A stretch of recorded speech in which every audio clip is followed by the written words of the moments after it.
Thank you, Dr. Joseph, for the introduction.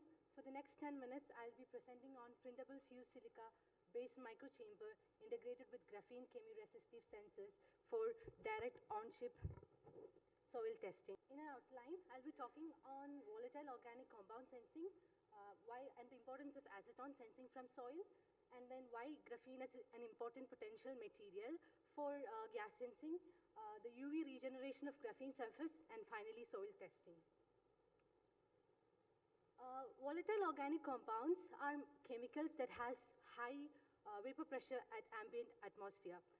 They are emitted into the atmosphere by different human and natural activity, like industrial production, conventional fossil fuel burning, trash burning, automobile exhaust, and agriculture pollution.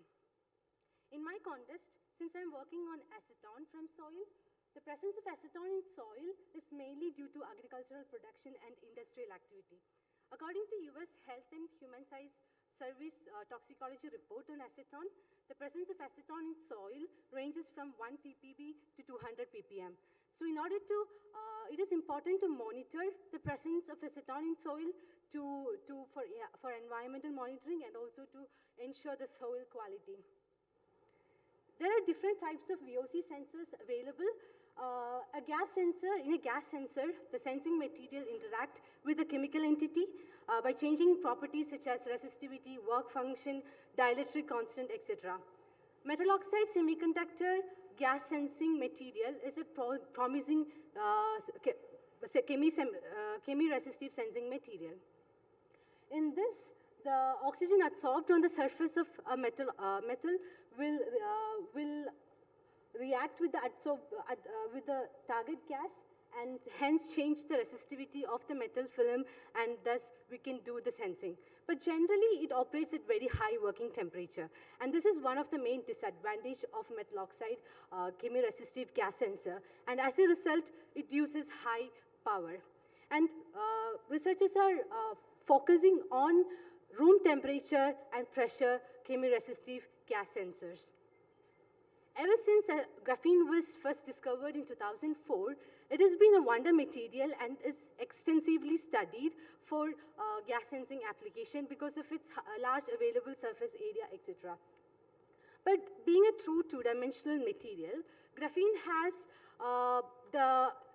it is not stable. It cannot be called very stable at the room temperature because at the room temperature and pressure because the surface of graphene get adsorbed with oxygen and water molecules from the atmosphere, and generally graphene tends to be p-doped. And graphene devices are operated at very low temperature or it is encapsulated. But encapsulation is not a good method when it comes for gas sensing because the graphene is not exposed to the incoming air. Another method of regenerating the surface of another studied method of regenerating the surface of graphene is through UV illumination. And in UV exposure, electron pair hole is generated, and it liberates the adsorbate via hole recombination. And an example of increased sensing is shown here. We could see that without UV, we could see water and oxygen molecule adsorbed on the surface of graphene. And it gives less adsorbing sites for the incoming gas, like acetone in this case. In this particular study, they had done a short UV just before the sensing so that all the adsorbed moieties from the surface is desorbed by photodesorption, and it hence provides more surface for the surface adsorbate sites for the incoming gas. And in short, in this study, a short UV of 5 minutes could increase the response of the chemiresistor towards acetone. And it also is proof that UV illumination is a reversible process. That is, more water molecules and oxygen can adsorb again on the surface of the graphene, so that it is a reversible process. If you do a UV illumination again, it can go back. So that we can do controlled doping of the graphene surface with UV illumination. But all these studies were were conducted in a conventional chamber where it is attached with a UV and it has all the sophisticated mass flow controllers, etc. So by conceiving this idea, it is not, I would say that it is not very applicable in a portable, for a portable application like a soil testing. So by conceiving this idea of UV illumination, we thought of why not create a chamber on top of the sensor which is transparent to UV and regenerate the surface of graphene. A schematic of the chamber is shown here, and the fabrication process is as follows. The chemiresistor of graphene was created by initially silicon dioxide deposition on a silicon. And metal was patterned using lift-off process, and we did a conformal transfer of graphene on top of the metal, and the PMMA was removed. And finally, we attached a 3D printed micro glass chamber on top of the device, so that because of all advantages of glass, it could be transparent to UV. A photograph of the chamber is shown here.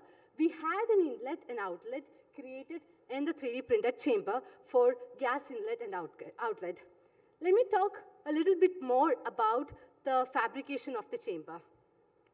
Before that, let me introduce you to glassomer.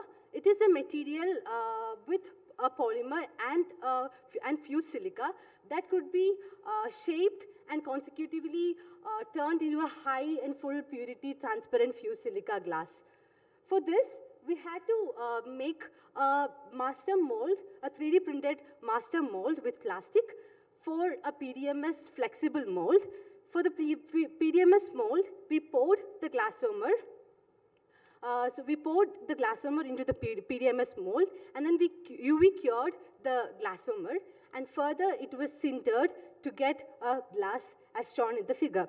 We're doing more studies on making, because of the roughness produced by the 3D printer, the surface roughness is transferred to the glass. So we are conducting more studies to actually make the surface roughness less. So we could do different types of sampling technique.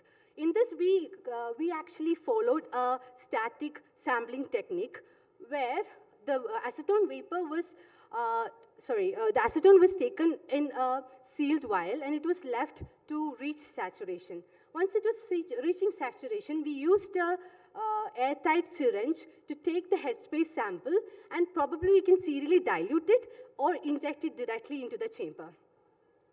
So during the measurement, the gas was injected, and immediately after the injection of the gas, the chamber was closed closed for approximately 6 minutes for the gas to get saturated inside the chamber, and it was opened after that. We used this technique to do a calibration test of acetone at 20 ppm. So this day one measurement was taken just after the attaching of the chamber under the UV, and we could get a response of 1% on day one, but we found out that the same chemiresistor on day two reduced its response percentage towards 20 ppm of acetone. And interestingly, by giving the same UV power, we could regenerate the surface of graphene, or we could regenerate or regain the response percentage as similar to day one. So in a way, we showed that we were able to regenerate the surface of graphene with a UV treatment, so that we can use a portable graphene, use it as a portable graphene sensor. We studied the selectivity of our sensor towards different chemicals, and the device is showing higher response towards acetone as shown in the figure here. Using this idea, we conducted some experiments. We thought we will do some experiments on soil testing since it is a portable device. So the soil was actually taken from the university premises, and we washed the soil and sieved the soil and dried the soil at 100 degrees Celsius for removal of any other VOCs present, and we artificially spiked the soil with different concentration of acetone, mainly 2.3 weight percentage, 3.7 and 0.8. And the spiked soil was taken in the vial and left for saturation. And we used the same headspace sampling technique here. And we calculated the response percentage. And as expected, higher concentration of acetone gave higher response. And the response of 2.3 weight percentage was comparable to 20 ppm. And lesser than that, it was approximately 10 ppm. Further studies are being conducted on dynamic response of the sensor to different concentration and humidity. In conclusion, we have successfully fabricated a chemi-resistive graphene sensor integrated with 3D printed glass chamber with an internal volume of 50 microliter.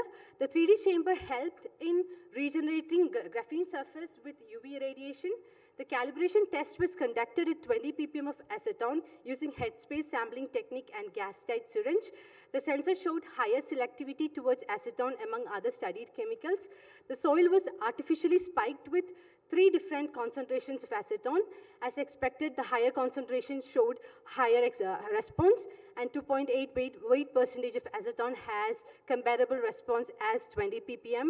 And acetone weight percentage in soil greater than 2.8 weight percentage will have a concentration greater than 20 ppm. Acknowledgement.